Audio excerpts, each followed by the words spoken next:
അതിൻ്റെ അംശങ്ങൾ ചിലപ്പോൾ ഇപ്പോഴും ഉണ്ടാവും. ഞാൻ സന്തോഷത്തിലല്ല എനിക്ക് ഡിപ്രഷൻ ഉണ്ട് എന്നല്ല ഞാൻ പറയുന്നത്. ഒരിക്കലും ഉണ്ടായ ഒരു ആഘാതത്തിൻ്റെ അംശങ്ങൾ ചിലപ്പോൾ മറ്റെന്തെങ്കിലും എലമെൻറ്റുകളായിട്ട് ഇപ്പോഴും ഉണ്ടാവും.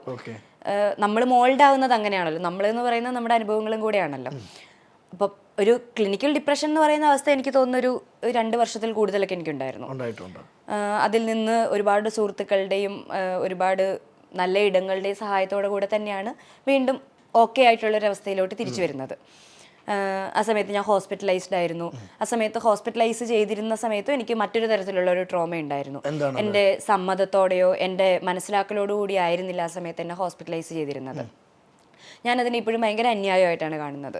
അപ്പം ഞാൻ ഭയങ്കര അപ്സെറ്റ് ആവുന്നൊരു മൊമെൻ്റ് ഉണ്ടാവുകയും ആ മൊമെൻറ്റിൽ എന്നെ ഹോസ്പിറ്റലൈസ് ചെയ്യുകയും ചെയ്യുന്നു. അതിനോട് എനിക്ക് പ്രശ്നമൊന്നുമില്ല. പക്ഷെ അതിന് ശേഷം എനിക്ക് എന്താണെന്ന് ഡയഗ്നോസ് ചെയ്യുന്നില്ല.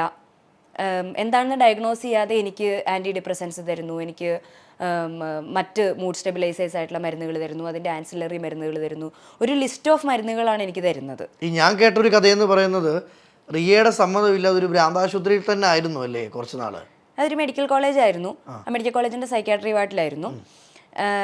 എൻ്റെ അതായത് ആദ്യ കാലഘട്ടത്തിലൊക്കെ എനിക്ക് ഇവരെന്നെ സഹായിക്കുമായിരിക്കും എന്നുള്ളൊരു വിശ്വാസം, നമുക്ക് ഹോസ്പിറ്റലുകളോടൊക്കെ ഉള്ളൊരു വിശ്വാസം ഉണ്ടല്ലോ, നമ്മളെക്കാളും അറിവുള്ള ആളുകളാണ്, നമ്മളെക്കാളും നമുക്ക് നമ്മുടെ കാര്യം മനസ്സിലാക്കി ചെയ്യാൻ പറ്റുന്ന ആളുകളാണ് എന്നുള്ളൊരു രീതിയിൽ എനിക്ക് തോന്നുന്നു ഒരു 2-3 ആഴ്ചയൊക്കെ അങ്ങനെ പോയി.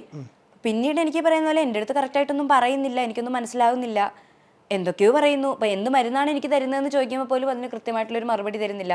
ഞാൻ ഈ ട്രീറ്റ്മെൻറ്റിനോട് സഹകരിക്കില്ല എന്ന് ഞാൻ പറയുന്നുണ്ട്. ആ സമയത്താണ് എനിക്ക് ശരിക്കും ഞാനൊരു ഹ്യൂമൺ അല്ലേ, എൻ്റെ വാക്കിന് ഒരു വിലയില്ല, എന്നെ എൻ്റെ സമ്മതം ഇല്ലാതെ ഒരു സ്ഥലത്ത് ലോക്ക് ചെയ്തിരിക്കുകയാണ് ലിറ്ററലി.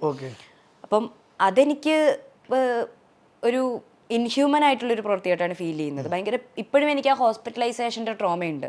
എന്നെ അടുത്തറിയാവുന്ന സുഹൃത്തുക്കൾക്കൊക്കെ അറിയാം എനിക്ക് ഹോസ്പിറ്റലൈസേഷൻ എത്ര ട്രോമയുള്ള കാര്യമാണെന്ന്. എനിക്കൊരു പ്രശ്നം വന്നാൽ എനിക്ക് വിശ്വാസത്തോടെ ഇപ്പോഴും ഒരു ഹോസ്പിറ്റലിൽ പോകാൻ പറ്റില്ല, ഹോസ്പിറ്റലിൽ എന്നെ സഹായിക്കുമെന്ന് വിചാരിച്ചിട്ട്. അത് തറച്ചു കിടപ്പുണ്ടല്ലേ? അത് ഭയങ്കരമായിട്ട് തറച്ചു കിടക്കുന്നുണ്ട്. കാരണം ഭയങ്കര എന്താണെന്ന് പോലും മനസ്സിലാവാതെ ആ മരുന്നുകളുടെ എഫക്റ്റുകളിൽ നിന്ന് പോലും പുറത്തു വരാൻ എനിക്ക് ഒരുപാട് സമയമെടുത്തു.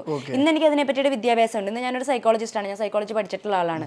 അല്ലാതെയും അതിനെപ്പറ്റി പേഴ്സണലായിട്ടും അല്ലാതെയും ഒരുപാട് വായിക്കുകയും അറിയുകയും ചെയ്തിട്ടുള്ള ഒരാളാണ്. അതുകൊണ്ട് അറിവ് പൂർണ്ണമാണെന്നല്ല, എങ്കിൽ പോലും എനിക്ക് കൃത്യമായിട്ടുള്ള ധാരണയുണ്ട് എന്താണ് എനിക്ക് സംഭവിച്ചത്, എന്താണ് ആ അവസ്ഥ എന്നുള്ളതിനെ പറ്റിയിട്ട് എനിക്കൊരു ഇൻസൈറ്റ് ഉണ്ട്.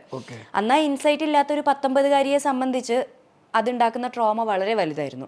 അത് സഹായം തരുന്നൊരു സ്ഥലത്ത് നിന്നാണ് അത്രയും വലിയൊരു പകുതി ട്രോമ നമുക്ക് എന്താ പറയുക ഒരു അബാൻഡൻമെന്റിൽ നിന്നുണ്ടായെങ്കിൽ ബാക്കി പകുതി ട്രോമ ഉണ്ടാവുന്നത് ആ സഹായിക്കേണ്ട ഇടത്ത് നിന്നാണ്. തീർച്ചയായിട്ടും അത് ഭയങ്കര മോശം അനുഭവമാണ്. അവിടെ നിന്നാണ് എനിക്ക് ശരിക്കും ഒരു സൈക്കോളജി പഠിക്കുന്ന ആളാണെന്ന് പറഞ്ഞല്ലോ, അപ്പം ഞാനങ്ങനെ സഹായം കൊടുക്കുന്ന സോഷ്യൽ സർവീസിൽ നിൽക്കേണ്ട ഒരാളാവണം എന്നുള്ളതിൻ്റെ ഉറച്ച തീരുമാനത്തിൻ്റെ ഒരു അടിസ്ഥാനം അവിടെ നിന്ന് തന്നെയാണ്. കാരണം അങ്ങനെ സഹായം കിട്ടുന്ന ഇടങ്ങൾ ഭയങ്കര കുറവാണ് എന്നാണ് എനിക്ക് എല്ലായ്പ്പോഴും തോന്നിയിട്ടുള്ളത്.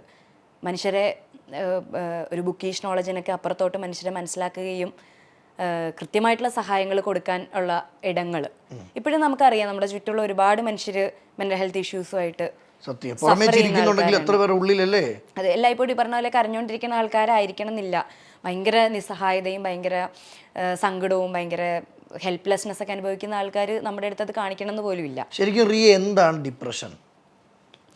എന്താണ് ഡിപ്രഷൻ എന്ന് വെച്ചാൽ അതിലൂടെ യാത്ര ചെയ്തൊരു വ്യക്തി ആയതുകൊണ്ട് ഞാൻ ചോദിച്ചത് കേട്ടോ.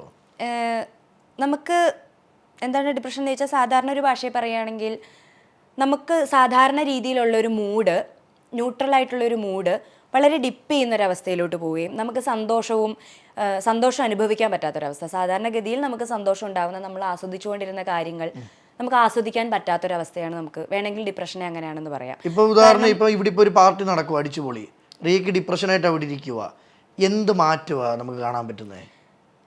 മുന്നേ ഞാൻ പാർട്ടി എൻജോയ് ചെയ്തിരുന്ന ഒരാളാണെങ്കിൽ ഇപ്പം എനിക്ക് എൻജോയ് ചെയ്യാൻ എനിക്ക് ഒരുപാട് ആഗ്രഹം ഉണ്ടെങ്കിലും എൻ്റെ ബ്രെയിൻ അതിന് സമ്മതിക്കില്ല. കാരണം നമുക്ക് സന്തോഷം സന്തോഷം എന്ന് മാത്രമല്ല, നമുക്കുള്ള ഇമോഷൻസ് നമുക്ക് അനുഭവിക്കാൻ പറ്റണമെങ്കിൽ നമ്മുടെ തലയിൽ ചില ന്യൂറോ കെമിക്കൽസ് റിലീസ് ചെയ്യണം, ചില ഹോർമോൺസ് വർക്ക് ചെയ്യണം. അപ്പം ക്ലിനിക്കലി ഡിപ്രസ്ഡ് ആയിട്ടുള്ള ഒരാളെ സംബന്ധിച്ച് ആ ന്യൂറോ കെമിക്കൽ പാറ്റേണുകൾ വ്യത്യാസമായിരിക്കും, അവരുടെ ന്യൂറൽ പാത്വേകൾ വ്യത്യാസമായിരിക്കും. കാരണം അവരൊരു സ്ട്രെസ്സിനോട് എല്ലായ്പ്പോഴും റെസ്പോണ്ട് ചെയ്യാനുള്ള പാകത്തിലായിരിക്കും അവരുടെ ശരീരം പാകപ്പെട്ടിരിക്കുന്നത്. അപ്പോൾ നമുക്ക് സന്തോഷിക്കാൻ പറ്റില്ല, നമുക്ക് എൻജോയ് ചെയ്യാൻ പറ്റില്ല. നമുക്ക് ചുറ്റും നടക്കുന്ന ഒരു സാധനത്തിനോട് ചിലപ്പോൾ നംനെസ് ആയിരിക്കും തോന്നുന്നത്, പ്രത്യേകിച്ചൊന്നും തോന്നില്ല, സങ്കടമായിരിക്കും തോന്നുന്നത്. സങ്കടം തന്നെ ആവണമെന്നില്ല, അതൊരു നിർവികാരതയായിരിക്കാം. അത് നമ്മുടെ കയ്യിലല്ല. നമുക്ക് ഇത് ഇപ്പം എനിക്ക് എന്താണ് പ്രശ്നം എന്ന് പോലും ഡിപ്രഷനുള്ള ഒരാൾക്ക് മനസ്സിലാവണമെന്ന് നിർബന്ധമില്ല. ഇപ്പം എന്തിനാണ് ഡിപ്രഷൻ നമ്മൾ ഒരാളോട് ചോദിക്കുന്നത് പോലെ ഒരു പ്രശ്നമുണ്ട്. കാരണം എന്തിനാണ് നമുക്കൊരു ഇൻ്റലക്ച്വൽ ആൻസർ കൊണ്ട് ഉത്തരം കൊടുക്കാൻ പറ്റുന്നൊരു കാര്യമല്ല അത്. അതിന് കൃത്യമായിട്ടുള്ള ചികിത്സ എടുക്കുകയും കൃത്യമായിട്ടുള്ള തെറാപ്പികൾ എടുക്കുകയും ചെയ്ത് നല്ലൊരു സപ്പോർട്ട് സിസ്റ്റത്തിൽ നിന്ന് മാത്രമേ നമുക്ക് മനുഷ്യരെ ആരോഗ്യവാന്മാരായിട്ടുള്ള മനസ്സുള്ള മനുഷ്യരായിട്ട് കൊണ്ടുവരാൻ പറ്റുള്ളൂ. അപ്പോൾ ഒരു കാരണത്തിൽ നിന്ന് തന്നെ ആവണം എന്നില്ല ഉണ്ടാവുന്നത്.